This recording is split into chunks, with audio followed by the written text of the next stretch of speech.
A poor mechanic with grease-stained hands and a rich girl who thought money was everything. Their worlds could not have been more different. But when she rejected him in the cruelest way, no one expected what would happen next. When karma came full circle, the transformation shocked everyone. Sit back, relax, and find out as we delve into this emotional story. In the busy streets of Lagos, there was a small auto repair shop. The sign above the door was faded and old. Inside, a young man named David worked quietly under the hood of an old Toyota. His hands were covered in oil. His white shirt, now stained with grease, clung to his skin from the heat. David was not rich. He did not come from a wealthy family, but he was skilled, very skilled. People came from different parts of the city because they trusted his work. He fixed cars that other mechanics gave up on. He was humble, respectful, and he worked harder than anyone else. Every morning, he opened the shop early. Every night, he closed late. His dream was simple: to build something better, to become someone greater. But for now, he was just a mechanic. One afternoon, a shiny black Range Rover pulled up in front of the shop. The engine made a strange sound. David wiped his hands on a rag and walked toward the car. The driver's door opened. Out stepped a young woman. Her name was Vanessa. She wore a tight red dress, designer sunglasses, and high heels that clicked sharply on the pavement. Her skin glowed like she had never worked a day under the sun. Everything about her screamed wealth. She looked at the shop with disgust. Her nose wrinkled slightly. Then her eyes fell on David. He smiled politely. "Good afternoon. How can I help you?" Vanessa did not smile back. "My car is making noise," she said coldly. "Fix it, quickly." David nodded. "No problem. Let me check." He opened the hood and began inspecting the engine. Vanessa stood far away, arms folded, tapping her foot impatiently. She checked her phone constantly, sighing loudly. After a few minutes, David spoke. "It's the alternator belt. It's loose. I can tighten it now, but you may need to replace it soon." Vanessa glanced at him like he had said something stupid. "Just fix it," she snapped. David worked quietly. He tightened the belt, checked the connections, and closed the hood gently. "All done," he said. Vanessa walked to her car without a word. She opened the door, started the engine, and the sound was gone. She turned to him. "How much?" 3,000 naira, David replied. She pulled out a few crumpled notes from her purse and threw them on the ground near his feet. David stared at the money on the floor. His jaw tightened, but he said nothing. He bent down slowly and picked it up. Vanessa smirked. "You should be grateful," she said. "People like you need people like me." Then she drove off, leaving dust and silence behind. David stood there, holding the money in his hand. His friend and co-worker, Emeka, came out from the back of the shop. "Guy, why you let her do that?" Emeka asked, his voice filled with anger. David shook his head slowly. "It's okay, it's not okay," Emeka said. "She treated you like trash."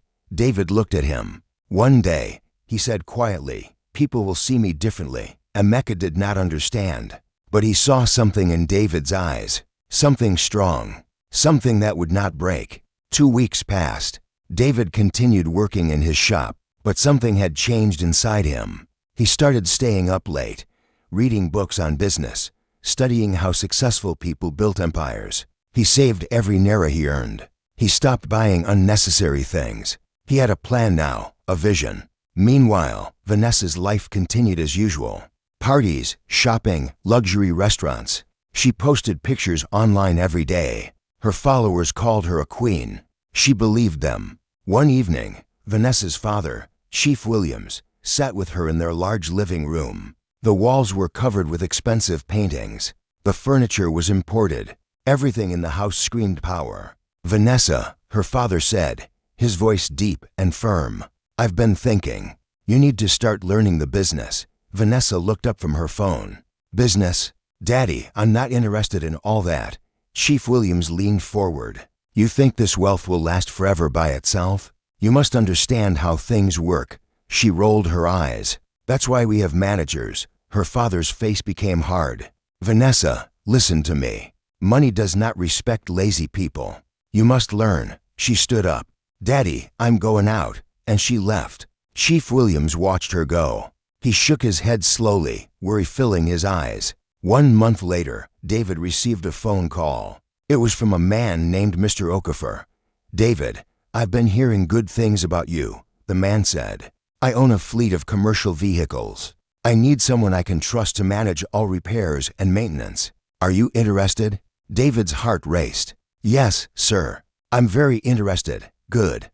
Come to my office tomorrow. Let's discuss terms." David ended the call. He sat down slowly, his hands shaking.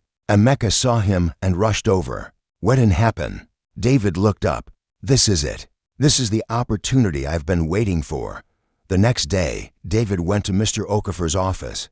The man was older, sharp-eyed, and direct. "I don't waste time," Mr. Okafor said. "I need someone reliable. If you do well, this contract will change your life." David nodded. "I will not disappoint you, sir." They shook hands. From that day, everything changed. David's small shop became busier. He hired to more workers. He bought better tools. He rented a larger space. Within 6 months, his business grew. Within a year, he opened a second location. His name began to spread. People called him the mechanic who became a businessman. He started dressing better. He moved out of his one-room apartment into a modest but decent flat. He bought a clean used car. Nothing flashy, but reliable. He was not trying to impress anyone. He was building something real. 2 years passed. David was no longer just a mechanic. He was now the owner of a successful auto repair company. He had contracts with corporate organizations, transport companies, and even government agencies. His name was respected. One evening, there was a business networking event at a hotel in Victoria Island. David was invited. He wore a simple but sharp navy blue suit. He walked into the hall with quiet confidence. People greeted him. Some asked for his business card. He smiled politely, shook hands, and moved through the crowd. Across the room, Vanessa stood with her friends. She wore a gold dress, her makeup perfect, her laughter loud. She was talking about a new car her father had bought her. Then her eyes landed on someone. A man in a navy suit. Tall, clean, confident. She did not recognize him at first, but something about his face seemed familiar. Her friend, Kioma, nudged her. "Vanessa, isn't that the mechanic? The one from that dirty shop?" Vanessa's smile froze. She looked again. Her eyes widened. It was David, but he looked nothing like the man she had thrown money at 2 years ago. He looked successful, composed, untouchable. Her heart skipped. Not from love, from shock, and something else, regret. Vanessa could not take her eyes off David. She watched him move through the room, shaking hands, laughing softly at something someone said. He did not look her way, not even once. Kioma whispered, "He really changed, oh. I heard he owns a big company now." Vanessa's throat felt tight. She sipped her drink and said nothing. Her mind raced. How did this happen? How did that dirty mechanic become this? She remembered the day she threw money on the ground. She remembered the way she looked at him, like he was nothing. And now, he was standing in the same room with her, and people were treating him with respect. Her pride would not let her admit it, but she felt something, curiosity, maybe even attraction. But more than that, she felt threatened, because for the first time, someone she had looked down on was now on her level, maybe even above. Later that night, Vanessa went home. She could not sleep. She kept thinking about David. The next morning, she told her father she wanted to visit a car repair shop. "Why?" Chief Williams asked, surprised. "You never care about such things. I just want to check something," she said quickly. Her father shrugged. "Okay, take the driver." But Vanessa refused. She wanted to go alone. She drove herself to David's main workshop. The place was big now, clean, organized. There were multiple cars parked inside. Workers moved around wearing uniforms with the company logo. She parked outside and stepped out. Her heels clicked on the concrete floor as she walked toward the office. A young man at the reception desk looked up. "Good morning, Ma. How can I help you?" "I want to see the owner," Vanessa said. "Do you have an appointment?" She hesitated. "No, but tell him Vanessa is here." The receptionist picked up the phone and spoke quietly. After a moment, he nodded. He said, "You can go in. Second door on the left." Vanessa's heart beat faster. She walked down the hallway and stopped at the door. She knocked. "Come in," David's voice said from inside. She opened the door. David sat behind a desk, writing something in a notebook. He looked up. When he saw her, his expression did not change. He simply put down his pen and leaned back in his chair. "Vanessa," he said calmly, "what brings you here?" She stepped inside and closed the door. For a moment, she did not know what to say. I heard about your success," she began. "I wanted to see for myself." David nodded slowly. "And now you've seen." There was silence. Vanessa felt uncomfortable. She was used to men falling over themselves to please her. But David just sat there, watching her with quiet eyes. "You've really changed," she said, trying to smile. "Yes," David replied. "I have." She moved closer to his desk. "I'm happy for you, really." David's face remained neutral. "Thank you." Another silence. Vanessa felt her pride crack a little. "David, I know I wasn't kind to you before. I was young. I didn't understand." "You understood perfectly," David interrupted softly. His voice was not angry, just honest. "You knew exactly what you were doing." Vanessa's cheeks burned. She looked down. "I'm sorry," she whispered. David watched her for a long moment. Then he spoke. "I forgive you, Vanessa. But forgiveness doesn't mean I forget. It just means I'm not carrying anger anymore." She looked up at him. "Can we start over?" David tilted his head slightly. "Why?" The question caught her off guard. "What do you mean, why? Why do you want to start over?" he asked. 2 years ago, you treated me like dirt. Now I'm successful, and suddenly you're here. So I'm asking, why?" Vanessa opened her mouth, but no words came out. Because deep down, she knew the truth. She was only here because he had become someone. David stood up. "I don't have time for games, Vanessa. I have work to do." She felt her face go hot. "You think you're better than me now?" David smiled, but it was not a mean smile. It was calm. "No, I just know my worth now, and I won't let anyone make me feel small again." He walked to the door and opened it. "Take care of yourself." Vanessa stood frozen. Then slowly, she walked out. Her hands were shaking. No one had ever dismissed her like that. No one. As she drove away, tears filled her eyes. Not because she loved him, but because for the first time in her life, someone had said no to her. Weeks went by. Vanessa could not stop thinking about David. It was not love. It was obsession. She wanted what she could not have. She started showing up at places where she knew he might be. Business events, restaurants. She would smile at him from across the room. He would nod politely and look away. Her friends noticed. "Vanessa, why are you chasing him?" Kioma asked one day. "You can have any man you want." "I'm not chasing him," Vanessa snapped. But she was, and everyone could see it. One evening, there was a charity gala. Vanessa wore her most expensive dress. She made sure she looked perfect, and she saw David there, standing near the bar, talking to a woman. The woman was beautiful, simple. She wore a modest dress, but she had a warm smile. She laughed at something David said, and he smiled back. Vanessa's chest tightened. She walked over quickly.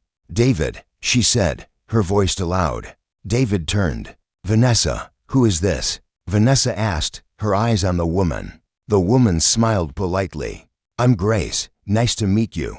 Grace works with one of my partner companies." David explained calmly. "We were just discussing a project." Vanessa forced a smile. "Oh, I see." She tried to stand closer to David, but he stepped back slightly.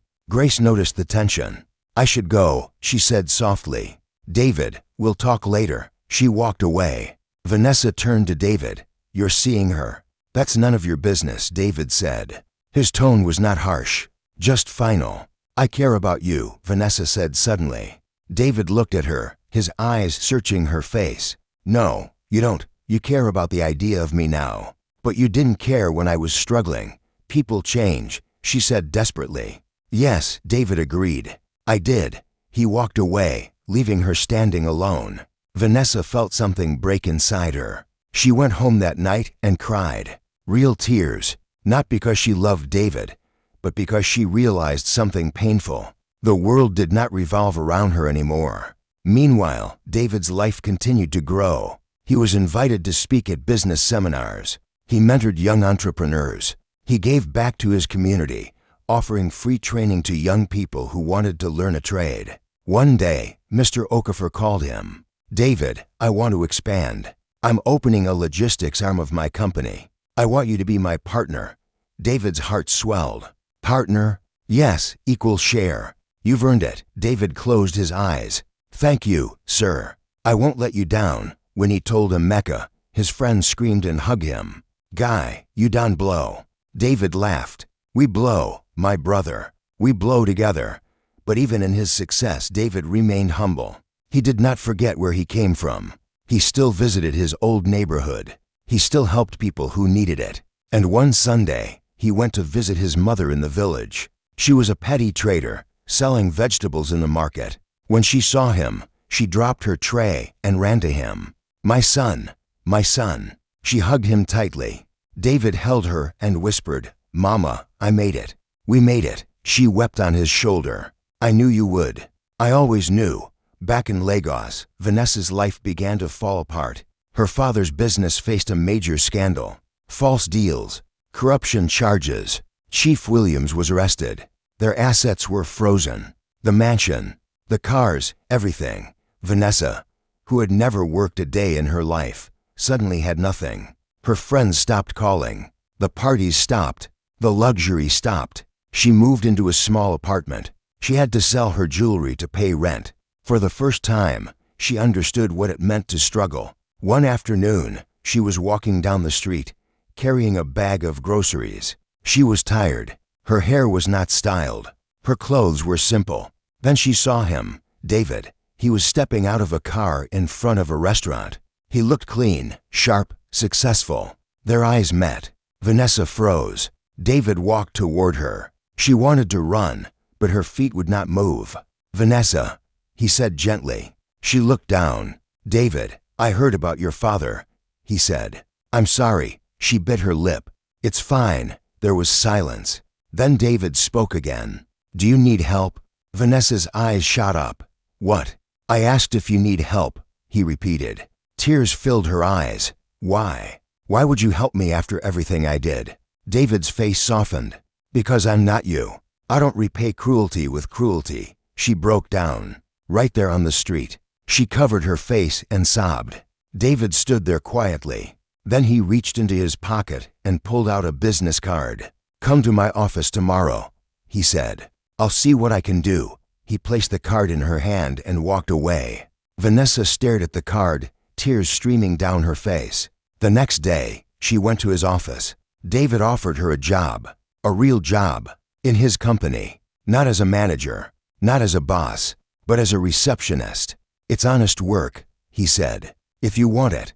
Vanessa looked at him. For the first time in her life, she felt humble. "I want it," she whispered. She started working the next week. It was hard. She answered calls. She filed papers. She smiled at customers even when she was tired. But slowly, something changed inside her. She learned the value of work. She learned respect. She learned humility. And she watched David every day, not with obsession anymore, but with admiration. He was kind to everyone.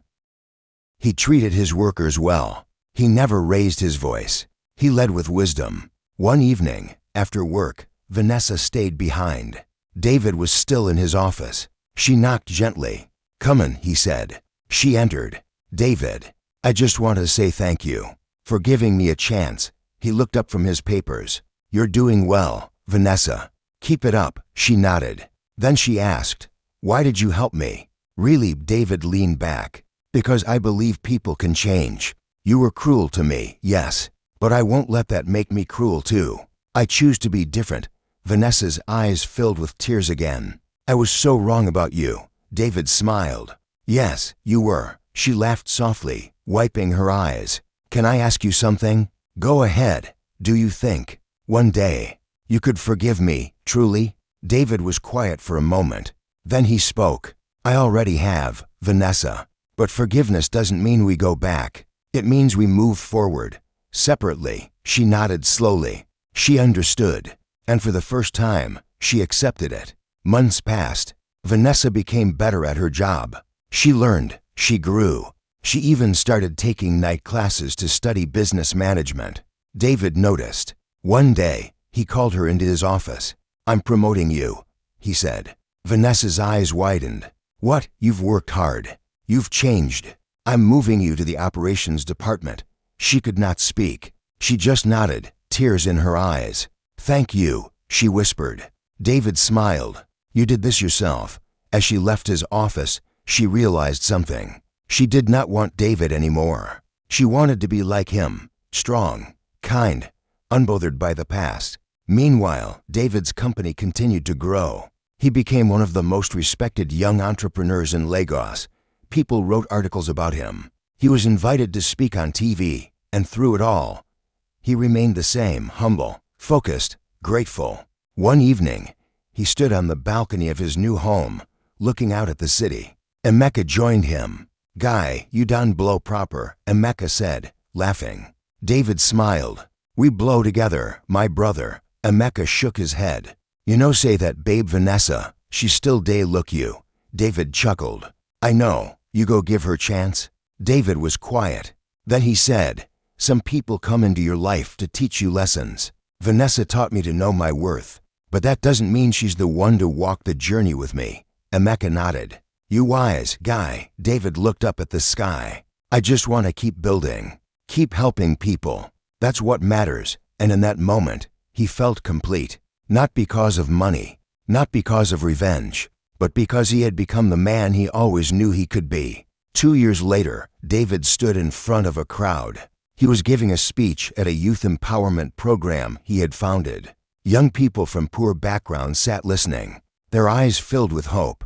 "I know what it's like to be looked down on," David said, his voice strong and clear. "I know what it's like to be treated like you're nothing. But I want you to know something. Your beginning does not determine your ending. What people say about you does not define you.